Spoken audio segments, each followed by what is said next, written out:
From the moment you open your little eyes, you are presented with choices. At first, you may make them innately, without much thought. But then you begin to make them consciously, and brilliantly, poorly, hastily, and more. The world never really stops giving you opportunities to make choices. And sometimes we don't really know why or what causes us to make them in the way that we do. One of these, that crosses my mind from time to time, is this stuff right here. On one side, we have high blood pressure, all manner of organ failure, and a general chance of premature death. And on the other end, we have obesity, dental destruction, and increased pirate prospects. Also, premature death. Salt and sugar. Sweet and savory. The fundamental duality of taste. Being one of those kids that had to have his front teeth extracted, to now being someone that has a somewhat low tolerance for sugar, I've wondered about our relationship with these for some time. You could make the argument that people's palates and tastes change over time, but clearly that isn't universal. And I'm sure that everyone is aware of someone who has an absurd amount of sugars in their tea or coffee, or can't taste the food without a few too many thrusts of the salt shaker, if you aren't that person yourself. There are a number of parallels that exist between these two. For example, when we eat something salty, we get to eat something sugary. Why? I'm not sure if this is a social invention or a biological compulsion, but for some reason these ones are food and these are treats. Breakfast may be the exception to that rule though. Somehow this is breakfast and this is also breakfast. But all that does is beg the question further. Why savory first, then sweet, when it comes to other meals? I looked into this briefly, and there are a whole lot of reasons that people have come up with for why this is the case. From it being an historic habit, sugary foods being less desirable in higher quantities, so it's good for ending off a meal, or the price of processed sugar being higher than processed salt. Thus, it was more of a luxury and considered a treat. Though that still doesn't explain the order in which it's eaten. At this point, I feel like the most plausible answer I've seen is related to which types of food are typically considered more salty or savory. Ones that are also more filling due to their higher nutritional value, digestive requirements, or just the need for more chewing. So we get that done first, so we can get to the less necessary but more enjoyable stuff. Snickers perhaps challenged that notion by having had an entire advertising campaign about how their chocolate bar can be used to stay hunger or the effects of hunger. I've had one of these before, but for some reason I decided to double check by waiting until I got noticeably hungry and eating one of these instead of food. Then I waited until I would normally eat again to see if that helped in any capacity. You know how that went, and don't ever say that I'm not willing to put my body or the efficacy of my gym membership on the line for these designs. It did also randomly make me think about how we have this thing that's strangely called a lunch bar here in South Africa, and how it was probably created by Cadbury as a direct opponent of the Snickers bar, based on this premise. I'm guessing, of course. In any case, those are questions for an historian, nutritionist, or anthropologist to solve. The thing that really fascinated me most in the dichotomy between salt and sugar is related to these two images. A snack is an interesting thing because by design it is an addition, a luxury. So none of those things about nutrition, exactly how hungry you are and whatnot, really matter. But for some reason, a salty or savory snack simply appears like this, while a sweet one appears like this. Maybe it's because children are more inclined to sweet snacks, but for whatever reason, candy, or sweets as they're called where I'm from, need to be sold, like marketed. A quick question. What do these three sweets have in common? Yes, they're all extremely bizarre objects for a sweet to be shaped as, that we don't question at all. Whenever something is created by us, someone has to think about it, and then commit it to reality in the form of a drawing or some sort of indication of how it will look or function when realized. If this is a product to be sold, that person would have to pitch this idea to a bunch of people that would question the money and making of it all. And yet somehow, through all of that, we now eat this stuff shaped like these things, and have been doing it for so long that it's not even weird. When you start to realize that this is the process that takes place for just about all man-made things, you start to look at the world very differently. In the case of candy, much like toys, there's an endless number of things that may succeed at this, if slimy insects and tiny bears can make the cut. My girlfriend and I do this thing every so often, where each of us use the exact same amount of money, go into a sweet shop and see who can get better stuff. We'd use family to judge the winner, and organically a set of criteria was made to be fair in this judgment. For this, it was things like variation, quantity, etc. I'm yet to win one of these competitions, and it's pretty fun, you should try it. But it got me wondering about whether there are a set of attributes that can be used to observe what makes a sweet succeed in its ecosystem. And I didn't seem to find any standardized ones when looking it up. So I created this. It's essentially a radar graph that can be used as a tool to quickly compare certain aspects of different types of candy. This is all subjective stuff. Maybe everything is subjective, but few things are more subjective than taste. So these are all things that are independent of the sweet's actual taste or flavor. Let's run through each quickly. Form refers to the overall shape, texture, or color.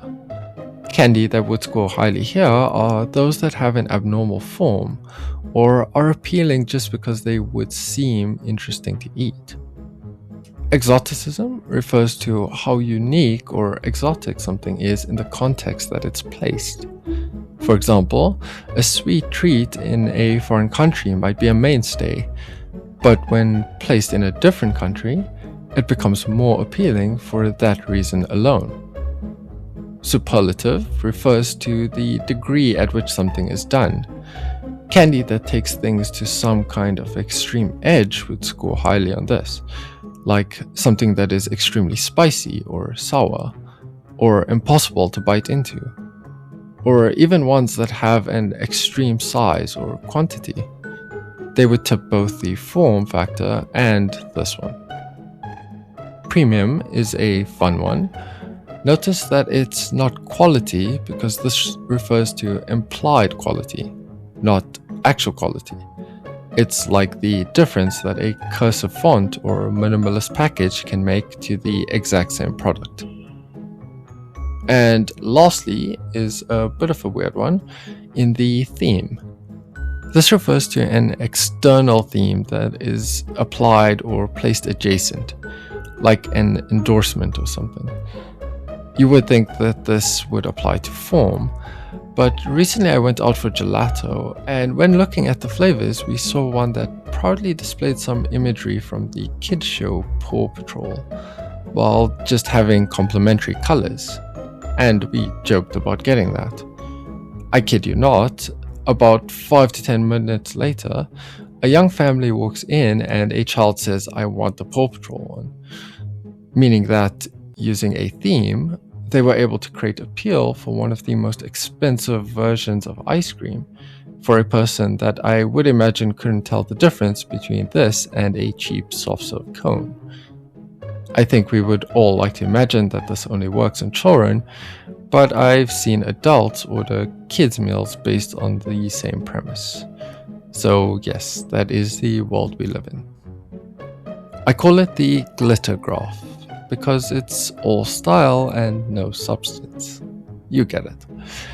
In theory, a shopkeep could look at an aisle, run each product through our little chart, and identify what could succeed based on noted gaps or what is currently popular. Of course, they would have to factor in cost and actual quality and stuff. So I prefer to imagine its use on the creator side, which is where the grass is always greener for me anyway. And so, of course, I had to use this to try and design a kind of candy myself. I wanted to try and max out at least one of these factors, and obviously I went with form, but maybe pushing the superlative aspect a bit too. So I had this idea quite some time back, and when doing some research and preparation, I had hoped that the inspiration had a cool sciencey term. But the official psychological term is called cute aggression. This is basically the compulsion that some get to squish or bite or even eat something they find cute. There's no need to go into the details, but I decided to use that compulsion alongside the cutest object in existence. Or maybe like top 5 at least. Let me explain. See, they're cute because these are possibly the most or second most creative, destructive, and useful objects in existence. And this is like a tiny, pudgy, ineffectual version of that. I don't yet know what images we'll be showing while this audio is playing, so this might be the most redundant explanation possible, but you get the idea. They're cute enough to eat, and we're going to design sweets that look like them.